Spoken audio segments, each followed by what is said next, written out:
Can we talk about confidence? Is that all right? Yeah. We talk about with confidence with athletes. What does confidence mean to you? Like we would look at you and go, Sam Froling, confident player. We would probably the whole Froling family would probably say, you guys are confident players. But where do you get your confidence from? Do you feel like you're a confident player, or where do you sit on that? Yeah, I think I am.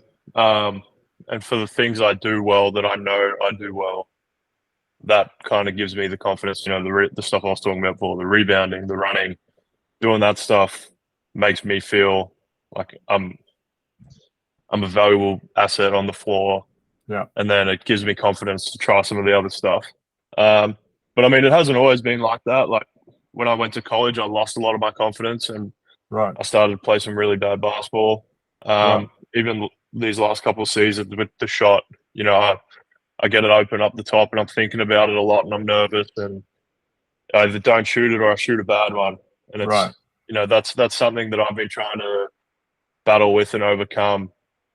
And I think just for me, the process of every day just being in the gym, shooting and practicing, and just doing everything I can to prepare for when that moment does come again, is that I'm going to be ready, and it should just become second nature to me to do it. And it's just, I mean, it's not an easy process, as soon it's different as well. Once you start playing, all the fans are there. You're thinking about, is this the right shot? Has the teammate got a better shot?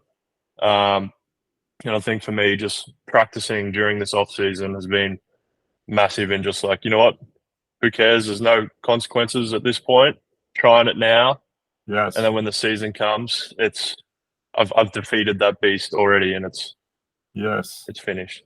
Cool, man. I mean, I heard there lots of practice. I think risk and failure, right? Don't care if it misses, or just let it fly. I think that's fantastic, mate. I think that's such a massive thing for me, is don't be afraid of stuffing up, because you are going to mess up. And there was a game where I had last year, all three of our imports went down, and I had to bring the ball up. I was playing point guard almost, and I had 8 turnovers. Nice. I had 8 turnovers in the game, and then the next game, the same thing happened.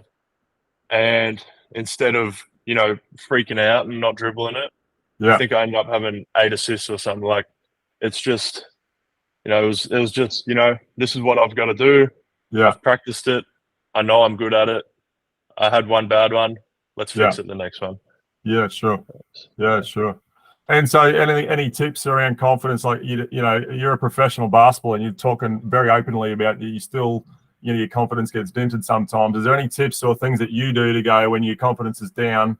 What have you got to get back to go, or is it a reminder for your own mindset to go, hey, I need to? Is there anything that you want to, throw there to the listeners? Yeah, I mean, a massive one for me is the self-talk. Early on in my career, even when I was younger, something went wrong. The little voice in my head, you suck. It's no good. Don't do that again. Whereas, now I've switched it. Something goes wrong. It's okay. That was a good shot. What was wrong? And I start to think about it a bit more analytically. What was wrong with it? Why'd you miss that? Or, if I do miss it and it was a good shot and it felt good, I go, that was a good shot.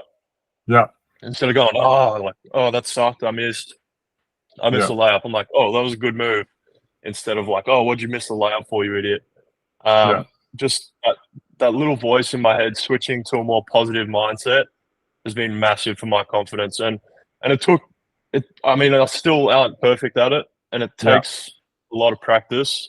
But I can catch myself now when I get into that negative self-talk, and just swing it back the other way and get positive. Yes. We talk about like red thoughts and then green thoughts and then flipping the script. So if you're catching yourself, you're loving like catching those thoughts. We all still have them, right, as athletes. But if you're catching those red thoughts, and then you can flip it while you get back in that positive mindset quickly. Yeah, for sure.